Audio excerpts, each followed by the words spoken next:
feel for Nicodemus in this story. I really do. The poor guy is just trying, really trying to understand Jesus. He must feel like his friends would not approve of him going to visit Jesus because he goes at night. Can you think of a time when you did something, whether a good thing or a bad thing, and you hoped that a friend or your spouse or your children wouldn't find out? That must be how Nicodemus feels when he goes to Jesus. But he goes because he wants to understand. He wants to know.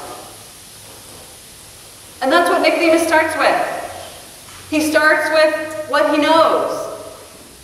I know that you are a teacher who has come from God, because nobody could do the things you're doing apart from God. He starts with what he knows. Very good, Nicodemus. That's what I want Jesus to say. Very good, Nicodemus. I see that you've been paying attention. What else would you like to know? Or maybe, I'm so glad you came, Nicodemus. You're right. But there's still more to learn. Let me teach you a little more. But Jesus doesn't say to Nicodemus any of those things that I want him to say to me when I'm confused, or when I'm trying to pay attention, or when I'm just desperate to understand and to see a little bit more. Nope. Instead, Jesus takes Nicodemus on this whirlwind of metaphor that the poor guy just cannot follow. He talks about birth, about the wind, about ascending to heaven, about a serpent in the wilderness. I can picture Nicodemus sitting there in front of Jesus with his mouth half open, his eyebrows furrowed, leaning forward, shaking his head. It took a lot of courage for him to even come to Jesus tonight. Now he feels even more lost and more confused than before. I can hear him sigh before he walks away in a fog. This, I think, is what the wilderness feels like. And Jesus does not make it any better.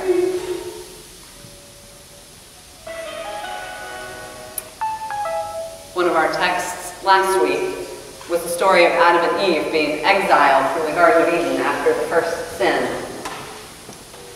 I shared last week that I had never really thought much of what it was like outside of the garden until I reflected on that text in the context of a struggle I was going through.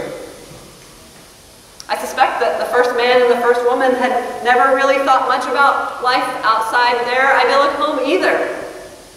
They thought they knew all they needed to know. They didn't know any world outside of the world that they lived in. Their curiosity was different, I think, from Nicodemus's, but the result was the same. They ended up looking out into a world that they had not known existed. Everything they could see now outside the garden was a shadow of its Garden of Eden self. God made clothes for them. God gave them a few sparse instructions to till and plant the ground. But I can imagine them looking at their leather coats and their strange tools. I can imagine them looking out into the vast emptiness before them and then looking at each other and going, now what? Now what? This, too, is what the wilderness feels like. And God does not make it go away. The wilderness is a place of thinking that you know, and then not knowing. It's a place of confusion. It's a place of thinking you have the right answers, but then finding out you're asking the wrong questions. It's a place where we reach for metaphors to explain it and then watch the metaphors fail us. A place where the tools that we have do not seem adequate, and the tools that we need feel awkward in our hands. It is strange and terrifying and mysterious. It's uninviting, but the only option. I want Jesus to answer Nicodemus' questions in a way that the poor guy can understand. I want God to let Adam and Eve back in the garden, or at least to draw them a map to a nice fertile piece of land and maybe give them some blueprints for the new house that they're supposed to build. I want to know the answers to my burning questions. I want things to make sense. When I find myself in strange or hostile territory, I want God to show me where to go and draw me a map for how to get there. I want some assurances that everything's going to be okay. 15 years ago, when I was in seminary, I signed up to do my field education in a church in a South African township. I was so excited about the opportunity to live abroad and to serve a church in a community that would be so different from anywhere I had lived before. My first 2 years of seminary had been an emotional roller coaster for reasons that I still don't understand. I was desperate for a change of pace. I wanted a little bit of adventure, and this was my chance. It was not so much my intent to enter any kind of wilderness as it was to conquer the world, or to at least see it, and to share the love of Jesus. But on the day of my departure, I found myself overwhelmed with anxiety and fear. My sense of adventure dried up. Suddenly, I didn't want to go to South Africa at all. I just wanted to go home and be with my family, where I felt safe and loved and known. My dad had driven me from our home in Tennessee to the airport in Atlanta, about 3 hours away. I remember him standing with me at the ticket counter while I checked in for my flight. There was a mix-up with my ticket, and for a moment it looked like I might not have to go. But the ticket agent worked diligently and got it all sorted out. And soon my dad was walking me through the security checkpoint and all the way to the gate. I'm not sure how he got permission to do that, or maybe I'm not remembering it right. What I do remember is sobbing as the moment came to leave my father and board the plane. I hoped that he would tell me in those last moments that I didn't have to go. I hoped that he would let me ride back to Tennessee with him and spend the summer with my family in the quiet safety of our family home. I can't remember exactly the words that my father spoke, but he did not invite me to come home for the summer. I could see the love and the distress in his eyes as he reminded me that I had committed to this program. I had bought this ticket. I had said I wanted to go. Now it was time to get on the plane. I'm sure that he hugged me and told me how much he loved me before he watched me walk down that jetway to the point of no return. I'm sure that a tear rolled down his own cheek as he turned to leave his weeping daughter. This is what the wilderness feels like. It's a place of thinking that you know what you want, but being paralyzed by fear or uncertainty. It's being told by a loving father that you have to go anyway. It's asking the wrong questions, but hearing the right answer not in the language of the mind, but in the language of the heart. It's a place where the tools are unfamiliar, but somehow we learn how to use them. It is strange and terrifying and mysterious, but it is the mystery of faith. Nicodemus got wrenched from the confident certainty of his knowledge into a symphony of metaphors that he could not understand. His wilderness sojourn was a clouding of the mind from certainty to mystery. His faith could not be simply an intellectual assent to a set of facts. It could not be about what he saw with his eyes or what he knew with his mind. Instead, Jesus was asking him not to know anything, but to live in the beautiful and terrifying mystery of God's saving love. In closing, I want to draw your attention to the artwork for today, and I know it's kind of hard to see if you're in the back or if your angle gives you a glare. In this painting, there's not an obvious or a direct connection with the text.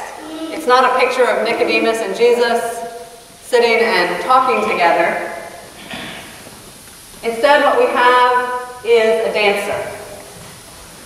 And she's captured in a moment where her knee is bent as if she's about to spring to her toes. In many ways, the invitation to stop knowing and to enter the mystery of faith is an invitation to a dance.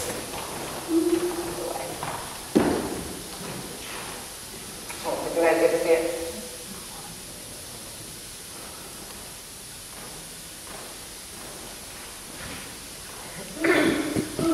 The mystery to enter into faith is an invitation to a dance. I love to dance. I've studied dance recreationally. I'm definitely not an expert. But when you're learning to dance, whether ballet or salsa or swing or hip-hop, you start by learning the steps. If you watch someone who's learning to dance, you'll see her counting the beat. You seen it before? You've done it before if you've tried to learn to dance somehow? A new dancer is trying not to miss a single step.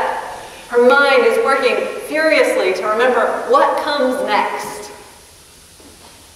An intermediate dancer can hide the thought process that goes into dancing, but she's still thinking.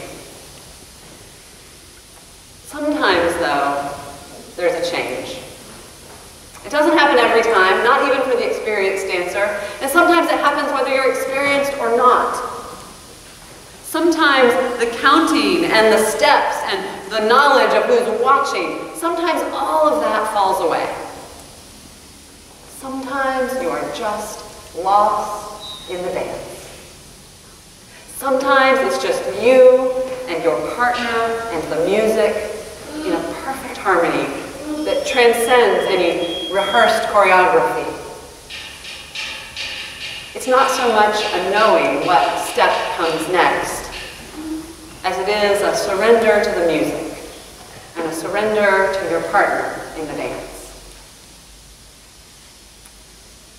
If you are clinging to the certain comfort of a faith that you can know and understand, that fits neatly into whatever box you've built for it, this sermon is an invitation to enter the wilderness of unknowing. It's an invitation to let Jesus confound you, to upset you, to spin you into a fog. It's an invitation to close your eyes, to stop counting the steps, and to surrender to your partner in the dance.